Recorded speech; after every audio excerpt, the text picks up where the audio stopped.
ঘূর্ণিঝড় শক্তি দেখতে পাচ্ছেন যে মুন্সিগঞ্জের যে নারায়ণগঞ্জের বন্দর রয়েছে, বন্দরের মানে অবস্থা পুরো ভয়াবহ।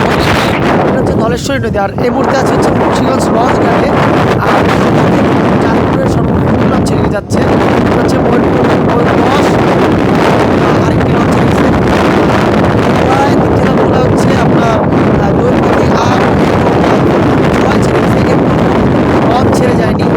আর জেলা ভোলা লঞ্চ টোটালি বন্ধ, বরিশালের লঞ্চ বন্ধ।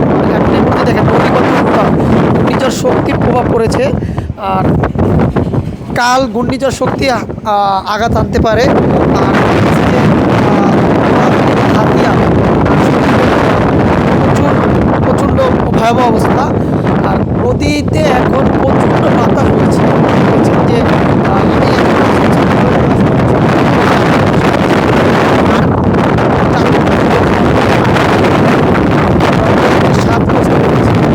এখন মুন্সিগঞ্জের প্রচুর নদীতে ঢেউ,